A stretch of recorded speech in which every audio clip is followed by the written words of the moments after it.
Hello दोस्तों, हमारे YouTube channel में आप सभी का स्वागत है। तो दोस्तों, इस वीडियो में हम हिंदुस्तान एरोनॉटिक्स लिमिटेड से रिलेटेड एक बहुत ही बड़ी गुड न्यूज़ को डिस्कस करने वाले हैं, जो कि 5th जनरेशन की एयरक्राफ्ट से रिलेटेड होने वाली है। अभी हम एकदम डिटेल्स में इस न्यूज़ को समझेंगे। चलो शुरू करते हैं वीडियो को। देखो गाइस, ये जो न्यूज़ आई है ये कल ही आई है, लेकिन थोड़े से टाइम के प्रॉब्लम की वजह से इस टॉपिक से रिलेटेड मैं वीडियो नहीं बना पाया था। हालांकि मैंने इस न्यूज़ की जो इन्फॉर्मेशन है ये ऑलरेडी शेयर कर दिए थे कल ही यूट्यूब चैनल के कम्युनिटी टैब पर, साथ ही साथ व्हाट्सएप चैनल पर। तो इसलिए कहा करता हूँ यार कि चैनल को सब्सक्राइब करके रखा करो। सब्सक्राइब करने के बाद बेल आइकन पे प्रेस करके ऑल नोटिफिकेशन जरूर से कर देना, ताकि आप हमारे कोई भी अपडेट्स को मिस ना कर पाओ। साथ ही साथ व्हाट्सएप चैनल को भी ज्वाइन कर सकते हो, बिल्कुल फ्री है और लिंक डिस्क्रिप्शन में मिल जाएगी। चलो शुरू करते हैं वीडियो को। सरकार ने 5th जनरेशन के स्टेल्थ फाइटर जेट को दी मंजूरी। तो देखो, हमारे देश में 5th जनरेशन की फाइटर जेट बनने वाली है और इसके लिए सरकार के तरफ से मंजूरी भी मिल चुकी है। चलो आगे बढ़ते हैं और डिटेल्स में हम इस न्यूज को समझते हैं। इंडियन एयरफोर्स के लिए 5वीं पीढ़ी के स्टेल्थ फाइटर जेट एमका को बनाने के लिए पीएम मोदी के नेतृत्व वाली कैबिनेट कमेटी ने हरी झंडी दे दी है। इसके लिए 15,000 करोड़ रुपए की मंजूरी दी गई है। चलो बहुत ही अच्छी बात है। इंडियन एयरफोर्स के लिए 5th जनरेशन के स्टेल्थ फाइटर जेट यानी कि एमका को बनाने के लिए गवर्नमेंट से हरी झंडी मिल चुकी है और इसके लिए यहाँ पर 15,000 करोड़ रुपए की मंजूरी दी गई है। एमका क्या है? Advanced medium combat aircraft. चलो आगे बढ़ते हैं। सबसे पहले 5 प्रोटोटाइप विमान बनाए जाएंगे। आइए जानते हैं इस विमान के बनने से कैसे बढ़ सकती है भारत की ताकत। चलो आगे बढ़ते हैं।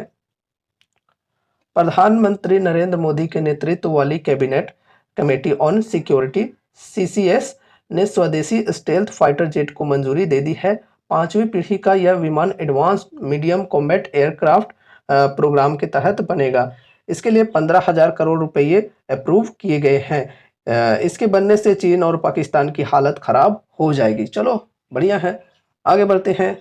आइए जानते हैं इस विमान की ताकत और खासियत। अभी हम इस विमान के बारे में पूरी डिटेल्स में इंफॉर्मेशन लेने वाले हैं। ठीक है, क्या है इस विमान की खासियत, किस वजह से हम इस न्यूज को बहुत ही ज्यादा उत्सुक होकर डिस्कस कर रहे हैं। ठीक है, बहुत ही अच्छी बात है यार। अभी चलो समझते हैं। इस फाइटर जेट का नाम है एडवांस्ड मीडियम कॉम्बैट एयरक्राफ्ट यानी कि एमका। ठीक है, एडवांस्ड मीडियम कॉम्बैट एयरक्राफ्ट। इसका पहला प्रोटोटाइप साल 2026 तक सामने आ जाएगा। पहला प्रोटोटाइप की यहाँ पर बातें कही जा रही हैं। 5 प्रोटोटाइप यहाँ पर अभी हमने पढ़ा। ठीक है, लेकिन उसमें से जो पहला है ये 2026 तक सामने आ जाएगा, ये चीजें कही जा रही है। एंड यहाँ पर देखो इंजन की बात करते हैं। इसमें जनरल इलेक्ट्रिक 414 ये जो इंजन है G414 के 2 इंजन लगे होंगे। अगर मैं पर्सनली अपनी बताऊं तो मुझे यहाँ पर थोड़ा सा दुख भी हो रहा है। किस चीज को लेकर? ये इंजन्स को लेकर। ये इंजन्स में क्या प्रॉब्लम है भाई? तो देखो, ये जो इंजन है ये भारत की नहीं है, भारत इसे नहीं बनाती है। ठीक है, तो कौन बनाती है? अमेरिका। अमेरिका की एक कंपनी है, जनरल इलेक्ट्रिक नाम है, ये कंपनी बनाती है ये इंजन्स को। अब देखो, भारत में जो भी एयरक्राफ्ट्स बनते हैं उनमें इंजन्स किसी और देश के यूज किए जाते हैं, रडार्स किसी और देश के यूज किए जाते हैं, या फिर और भी अदर इक्विपमेंट्स की बात करें तो अलग अलग देशों से मंगवाए जाते हैं। एंड उसके बाद यहाँ पर हमारा एयरक्राफ्ट बनकर तैयार होता है। तो इस प्रकार की डिपेंडेंसी है भारत की। अब देखो, प्रॉब्लम यह है कि जो हमारा नेक्स्ट एयरक्राफ्ट तैयार होने वाला है एम का, जो कि 5th जनरेशन एयरक्राफ्ट होने वाला है, अब इसमें भी जो इंजन्स यूज किए जाएंगे वो यही इंजन्स यूज किए जाएंगे। जी के 2 इंजन्स यूज किए जाएंगे।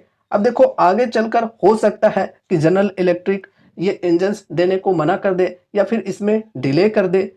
तो फिर ये जो हमारा प्रोजेक्ट है इसमें भी डिले देखने को मिल सकता है, क्योंकि हाल ही में हमने देखा कि किस प्रकार की प्रॉब्लम्स हुई हैं। तेजस मार्क 1A जो हमारा एयरक्राफ्ट है उसके अंदर भी जो इंजन्स यूज किए जाते हैं वो जनरल इलेक्ट्रिक यानी कि जी के इंजन्स ही यूज किए जाते हैं। एंड देखो, एचएल की तरफ से इस साल 16 इंजन्स के लिए ऑर्डर्स थे तेजस मार्क 1A के लिए, लेकिन जी ने कहा कि सिर्फ हम 2 ही इंजन्स दे पाएंगे सितंबर तक। इस प्रकार की चीजें आई सामने। अब ये इंजन्स के प्रॉब्लम की वजह से एचएल जो है वो तेजस मार्क 1A की डिलीवरी नहीं दे पा रहा है, उसमें डिले कर रहा है। ठीक है, तो इस प्रकार की प्रॉब्लम्स हैं। अब देखो, ऐसा भी नहीं है कि रातों रात भारत भी इंजन्स बनाने लगेगा, तो इसमें काफ़ी ज़्यादा टाइम लग सकता है, ठीक है? बहुत ज़्यादा टाइम लग जाता है इस प्रकार की चीज़ों के लिए और भारत सरकार को भी इस चीज़ के ऊपर ध्यान देना चाहिए, ठीक है? अब चलो आगे बढ़ते हैं हम। एएमसीए यानी कि एमका आने से चीन, रूस और अमेरिका जैसे देशों की श्रेणी में भारत भी शामिल हो जाएगा। चलो अच्छी बात है। एएमसीए के आने के बाद भारतीय वायुसेना की ताकत कई गुना बढ़ जाएगी। चलो आगे बढ़ते हैं।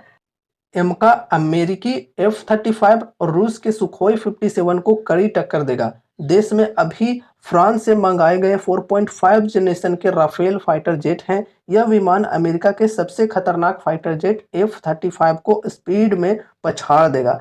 इसकी अधिकतम गति 2633 किलोमीटर पर आवर होगी। F-35 की अधिकतम गति 2000 किलोमीटर पर आवर ही है। एएमसीए के आने के बाद पाकिस्तान तो मुंह खोल नहीं पाएगा, चीन की हालत भी खराब रहेगी। तो देखा जाए तो बढ़िया यहाँ पर गति की बातें कही जा रही है कि 2633 किलोमीटर पर आवर होगी एमका की, और जो कि F-35 से कंपेयर करें तो ज़्यादा है। F-35 की जो अधिकतम गति यहाँ पर बताई जा रही है वो है 2000 किलोमीटर पर आवर की। चलो बढ़िया है, आगे बढ़ते हैं। अमेरिकी फाइटर जेट F-35 से ज़्यादा रेंज भी होगी। एमका रेंज में भी अमेरिकी F-35 से ज़्यादा होगा। भारतीय लड़ाकू विमान की रेंज 3240 किलोमीटर होगी, जबकि अमेरिकी फाइटर की है 2800 किलोमीटर। चलो बढ़िया है।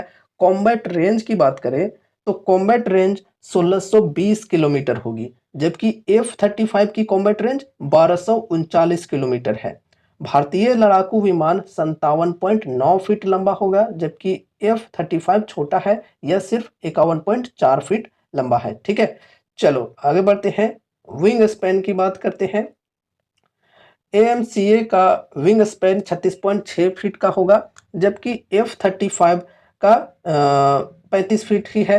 एमका की ऊंचाई 14.9 फीट होगी, जबकि F-35 की 14.4 फीट है। एमका सिर्फ एक मामले में F-35 से पीछे दिख रहा है, वो क्या है? वो है ईंधन की क्षमता। भारतीय विमान में 6500 किलोग्राम फ्यूल आएगा, जबकि अमेरिकी फाइटर में 8275 किलोग्राम आता है। तो यहाँ पर थोड़ा-सा पीछे हमें देखने को मिल रहा है हमारा एमका। बाकी सब चीज़ों में अमेरिका के जो फाइटर जेट है F-35 उससे बेटर ही यहाँ पर बताई जा रही है। सिर्फ ईंधन में यहाँ पर जो कैपेसिटी है वो कम होगी हमारी एमका की। अब यहाँ पर हम आगे बढ़ते हैं। आधुनिक डिस्प्ले और कमांड कंट्रोल होगा। भारतीय फाइटर जेट अधिकतम 65,000 फीट की ऊंचाई तक जाएगा। यह फाइटर जेट भारतीय वायुसेना और भारतीय नौसेना के लिए बनाया जाएगा। इंडियन एयरफोर्स इस फाइटर जेट के 7 स्क्वाड्रन बनाने की योजना बना रहा है। चलो बढ़िया है, 7 स्क्वाड्रन बनाने की योजना चल रही है, ठीक है। पहले वर्जन के बाद एएमसीए मार्क 2 में और ताकतवर ज्वाइंट वेंचर इंजन लगाने की प्लानिंग है, ठीक है। तो पहला यहाँ पर जब बन जाएगा पहला वर्जन एंड उसके बाद एमका मार्क 2 भी आएगी, और वो जो होगी वो पिछले वाले से और भी ज़्यादा बेहतरीन होगी और भी ज़्यादा एडवांस्ड और ताकतवर होगी, ठीक है। आगे बढ़ते हैं। इसका कॉकपिट मैन मशीन इंटरेक्शन पर आधारित होगा। Panoramic touch screen display, multi function display और हेड्स अप डिस्प्ले की व्यवस्था होगी। एएमसीए में hands on throttle and stick arrangement होगा, जो पायलट के दाहिने हाथ में स्टिक और बाएं हाथ में थ्रॉटल होगा, ताकि पायलट का वर्कलोड कम हो सके। आगे बढ़ते हैं। हथियारों का पूरा जखीरा चौंका देगा आपको। चलो देखते हैं क्या क्या हथियार यहाँ पर होंगे। एमसीए में 14 हार्ड पॉइंट्स होंगे। इसमें 23 मिलीमीटर की GSH 23 कैनन लगी होगी।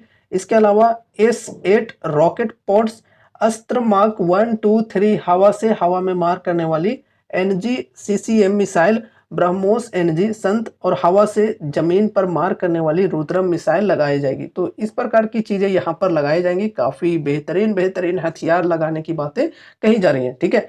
तो इस प्रकार की तैयारियां चल रही है, बहुत ही बेहतरीन होगा हमारे देश के लिए अगर वाकई में बन जाती है तो, ठीक है। 2026 तक यहाँ पर पहला जो वर्जन है वो बनकर तैयार हो जाएगा, ठीक है। एंड उसके बाद आगे इस प्रकार से काम चलती जाएगी, उसे और भी ज़्यादा एडवांस किया जाएगा। देखा जाए तो बढ़िया होगा अगर इस प्रकार की चीज़ें बनकर आ जाती है हमारे देश में, तो हमारे देश की जो ताकत है वो भी बढ़ जाएगी। अब देखो ये जो कंपनी है एचएल, इनको 15,000 करोड़ का यहाँ पर अप्रूवल मिल चुका है। बहुत ही अच्छी बात है। कंपनी को इस प्रकार से बढ़िया बेनिफिट्स मिल सकते हैं आगे चलकर, ठीक है? तो ये न्यूज़ आ रही है फिलहाल। कल ही न्यूज़ आई थी मार्केट आवर में, इस वजह से तेज़ी तो थी एचएल की शेयर प्राइस में, लेकिन इस न्यूज़ के आने के बाद तेज़ी और भी ज़्यादा बढ़ गई थी, ठीक है? तो बढ़िया न्यूज़ है। बाकी आज के बाज़ार की बात करें तो देखो अभी सिचुएशन ठीक नहीं है ओवरऑल ग्लोबल मार्केट की। तो अगर हम यूएसए के मार्केट्स की बात करें तो डॉ जोन्स और नैस्डैक वगैरह थोड़े से लाल निशान में देखने को मिल रहे थे। तो देखते हैं हमारे बाज़ार पर क्या इम्पैक्ट पड़ता है। अभी ग्लोबली वाइज़ सिचुएशन ठीक नहीं है, तो कुछ भी हो सकता है, उतार-चढ़ाव अभी बहुत ज़्यादा यहाँ पर हमें देखने को मिल रहे हैं हमारे बाज़ार में, ठीक है? लेकिन हमें कुछ भी नहीं करना है, बस पेशेंस के साथ बैठना है और बढ़िया डिस्काउंट के साथ मौके का फ़ायदा उठाना है, ठीक है? चलो, ये रही हमारी आज की वीडियो। उम्मीद है कि इस वीडियो के माध्यम से आपको कुछ यूज़फुल इन्फॉर्मेशंस मिले होंगे। तो वीडियो को लाइक करके चैनल को सब्सक्राइब कर देना और मिलते हैं अगले नए वीडियोज़ के साथ। तब तक के लिए बाय बाय।